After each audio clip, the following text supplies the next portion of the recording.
Let us look at what happened in Mumbai and how its municipal commissioner is actively destroying the city's healthcare industry and how his central command and control system might be killing COVID patients. But first, let's quickly understand what a command or a planned economy is. If the government decides what to produce, how much to produce, and who should get the goods, it means we are living in a command economy, also known as socialism. This was the state of Indian economy before the 90s. Televisions, phones, watches, automobiles, airlines, railways, mines, oil companies, banks, insurance companies were all owned by the government. Unfortunately, this has been proven to be a failed economic model. Soviet Union, East Germany, many other Eastern European countries, and our own India are all classic examples of failures of socialism. Even today, we can see evidence of socialism's failure in Venezuela, Cuba, and North Korea. Indian civil services, especially IAS Babus, were on the forefront of implementing the socialist license Raj till the early 90s. These Babus wielded enormous power over people's lives while actively transforming India into a bitterly poor third world country. In the early 90s, under P.V. Narasimha Rao's leadership, India embarked on an economic liberalization drive, but these IAS Babus were never retrained in liberal economic thought. As a consequence, these Babus have become an impediment to India's economic growth. Mumbai Municipal Commissioner Iqbal Singh Chahal is a textbook case of one such socialist Babu. Commissioner Iqbal Singh is a celebrity, a media darling, and is seen by the public as a COVID slayer that saved Mumbai from the deadly epidemic. Iqbal Singh used the Disaster Management Act to become a dictator of Mumbai. He has taken over 80% of beds in all the private hospitals. In Mumbai, when patients get COVID testing done, they cannot get their reports from the labs because Commissioner Sahib gets them first. In an elaborate interview he gave to Shekhar Gupta of The Print, he proudly says, "I abolished the system of sharing positive COVID report directly by the lab with the patient. We were the first city in India to do so. We were getting 10,000 positive cases every day, and now no patient is getting a positive report directly." End quote.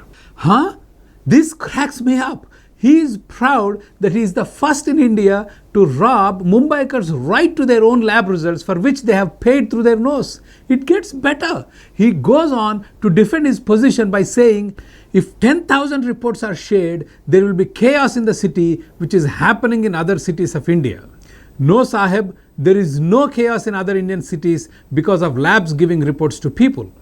There was chaos because enough hospital beds and oxygen were not available. But I have an alternate theory as to why you abolished the reports to patients. I think you abolished them because your control room could not handle the call volume. This is what you told Gupta. Mumbai was getting around 1500 positives every day, and this list of positive emails would be flashed by the various testing labs to the patients around 7 p.m. Suddenly, these 1500 people and their relatives would start generating thousands of phone calls to one single control room in Mumbai, and by 8 o'clock it would collapse. Aha! Thank you, Commissioner Sahib, for letting the cat out of the bag. So your control room call center was not able to handle the call volume and was crashing. Now in a situation like this, what would any normal executive do? He would first work on adding more phone lines and more staff to handle the increased call volume. That's a more sane response to a crashing call center. But our Babus think differently. Instead of fixing his call center, Commissioner Sahib decrees that no patient in Mumbai shall get a COVID positive report. I ain't kidding. Nobody, literally nobody in Bombay today can get their COVID positive report from their lab. So where do all these reports go?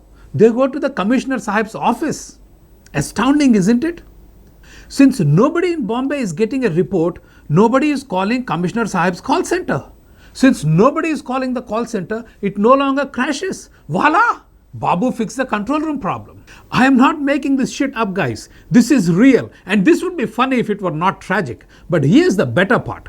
Our revered journalist Shekhar Gupta, who is doing the interview, doesn't ask a single critical question. Instead, you'll find him profusely drooling with admiration for the commissioner. So what happens after these COVID reports reach Commissioner Sahib's office? Commissioner and his doctor's team play guard and decide who gets treated for COVID and who doesn't. They will call the patients the following day and inform them who the lucky winners are. If the Sahib's minions decide that you don't deserve a treatment, you get none. You or your personal doctor or the hospital that has been treating you for years have zero say in your treatment decisions.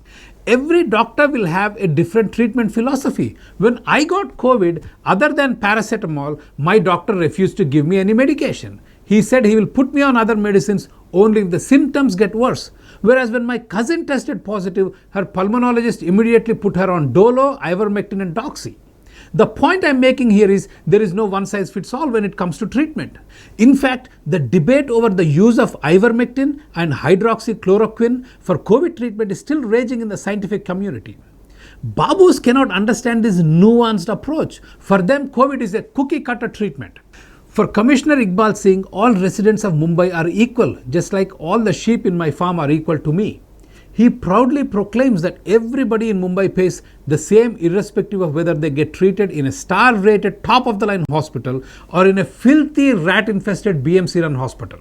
He says 4,000 rupees for a COVID bed, 7,500 rupees for an ICU bed, 9,000 rupees for a ventilator bed, even for a place like Breach Candy. Breach Candy is the top-of-the-line hospital in Mumbai. And Iqbal Singh's equality drive doesn't end there. He says, today, if a patient goes to government hospital like Sion, KEM or Nair or Breach Candy, the bill is same. This is fantastic. I can't believe this. This is fantastic. What is fantastic? This is not only not fantastic, this is a tragedy of monumental proportions. Iqbal Singh is unwittingly destroying Mumbai's healthcare system. I don't even know where to start with his economic fallacies. If everybody paying the same is such a fantastic concept, then Iqbal Singh and his peons should all be paid the same salary. Iqbal Singh's argument gets more and more comical. Yet eminent journalist Shekhar Gupta doesn't ask a single pertinent question, nor does he challenge the commissioner's false assumptions. Gupta is now fully under Babu's spell. This kind of tyranny is only possible in North Korea. But who knew that it would come to India's commercial capital? Now, if somebody tries to admit themselves in a hospital without going through the commissioner's war room, they will be accused as spoiled, selfish, rich people cutting corners. Here's what he says about such people. In the first wave, 95% of people were coming from slums and 5% from non-slums. Slum people were very disciplined and they would never force the lab to share the positive report clandestinely. And they are happy with the 24 hours from the swab to the bed turnaround time in Mumbai. So slum people are happy, disciplined people. Now what does His Highness think about the bourgeois of Mumbai? In the second wave, rich and super rich are getting positive. Now these people, sir, they are so impatient. The moment the swab is taken, they put so much pressure on the labs. Every day, 10, 20, 30 of them get direct positive report from the lab without realizing that they will become fish out of the water the moment they get direct report and they are out of BMC network. So the poor proletariat are good souls and the rich bourgeois are evil. This is now socialism on steroids. Slum-dwelling comrades who tolerate 24-hour turnaround time after the swab is done are good people. But the rich bourgeois who want to get treated as soon as they find out that they are COVID positive are a nuisance. By the way, at this point I was glad Commissioner Sahib's interview was happening online. Otherwise, Shekhar Gupta would have crossed over and kissed him. Gupta's surrender to Commissioner Sahib's charm offensive is now complete. Let's clear up some of Iqbal Singh's socialist fallacies. There is a romantic notion of treating the rich and poor the same. Let us say there is a taxi driver who gets up at 5 in the morning every day and drives his car for 12 hours while his wife works as a maid in 5 different houses. They have no vices, lead a disciplined life, send their 2 kids to a local private school and have savings which they invest in chit funds. Then there is another driver who works for 4 to 5 hours a day, spends all his earnings on alcohol and comes home to beat his wife and suffers from ill health. How is it moral to force the hardworking, disciplined taxi driver and the alcoholic, dysfunctional taxi driver to get the same treatment in a cockroach-infested BMC hospital? If the good driver wants to use his savings to get treated in a private mohalla nursing home, why would you stop him? What use is his hard work and the sacrifices he has made if he can't spend his hard-earned money on himself and his family? Sure, let us help the poor and destitute, no problem. But what is this obsession with forcing those who can afford good treatment in private hospitals into filthy government facilities? There is another tragic consequence of this COVID dictatorship. Private healthcare system, which should be at the forefront of the COVID battle, is being actively destroyed by Iqbal Singh Chahal. We live in a world of limited resources. How do we know if we should establish new engineering colleges or new medical colleges or new hospitals? How many of each do we need? Do we invest in the pharma industry or the IT industry? How many laptops to make? How many cell phones to make? How many toothbrushes? How many light bulbs and TVs to manufacture? These decisions are made based on our purchases. Every time we spend money on a good or a service, we are casting a vote for it. Each purchase sends a signal to the producer to make more. In this pandemic, when people spend their money on COVID treatment, hospitals' earnings go up, and it sends a signal to these hospitals to expand their facilities and innovate. Apollo Hospital started with 370 employees in 1983, and today they have over 60,000 employees. How did its employee base grow 160 times with revenues of over 10,000 crores? Because people kept buying their services. That resulted in them making more profits. These profits are reinvested in the company. As a result, Apollo kept on expanding and served more and more patients. During the same period, scores of hospitals have shut down because people refused to buy their subpar services. That is the nature of the market. When Commissioner Iqbal Singh takes over 80% of the corporate hospital beds in Mumbai and pays them a pittance for COVID treatment, the profit signal is irretrievably lost. COVID is a deadly disease. To tackle it, massive investments are needed to increase hospital capacity. When well-to-do people admit themselves in these hospitals, profits kick in. Now that the government destroyed the profit-making ability of these hospitals, we can kiss goodbye to new investments that lead to better and more treatment facilities. If Iqbal Singh's principle had been applied to Apollo in the 1980s, it would still have the same 370 employees after 40 years of its existence. India's civil services were groomed under successive socialist governments. They have been taught that profit is a dirty word. When a babu sees a flourishing business, they are tuned to think of it as a selfish, greedy, exploitative enterprise that requires regulating. Fearing the wrath of Iqbal Singh, private sector hospitals prostrate at his feet and hand over 80% of the hospital beds and put up a contrived smile of happiness. But Commissioner Iqbal Singh argues otherwise. He says, I salute the private sector in Mumbai, which is unlike other cities of India. The major 35 hospitals, Breach Candy, Nanavati, Leelavati, Hinduja, Bombay Hospital, they all surrendered 80% of their beds and 100% ICU to me. They have taken a hit of 700 crore rupees in Mumbai, but still they are with a smile serving us. What Iqbal Singh doesn't know is that these private hospital managements are friendly with him not out of affection but out of fear. Any little resistance from them, they all know that he will execute them in the public square by citing 1,000 violations. When some hospitals tried to admit patients directly, here is how the commissioner reacted. Instructions of BMC are that you will not allot any bed directly, and if you allot a bed, we will prosecute you, like the Vitaldev Hospital. We filed FIR also against Nanavati Hospital. Commissioner Saheb, just a few minutes ago you said hospitals voluntarily surrendered 80% of their beds with a smile. Then a few moments later, you bragged about beating hospitals into submission. Now I am confused. Did the hospital surrender the beds voluntarily or under duress? I think the latter is what happened. But here is the unfortunate reality. Many of these hospitals are bleeding. If this government evangelism at private hospitals' expense continues, some of these hospitals will be shut down permanently. Dr. Sangeeta Reddy of Apollo Hospitals, who was also the president of Federation of Indian Chambers of Commerce and Industry, speaking to Indian Express said, at 20% occupancy levels, revenues per quarter of private hospitals are likely to drop to rupees 18,000 crores from rupees 59,000 crores and losses at around 22,000 crore rupees. The pain that the private sector is facing is the complete lack of revenue right now. The ability to say that we can provide free treatment for COVID-19 is not possible. Yet, heads of these hospitals, when they meet the babus, they will salute and contrive a smile of cooperation. With all this tamasha, did Commissioner Iqbal Singh manage COVID pandemic better than other major Indian cities? No, it turns out he is one of the worst performers.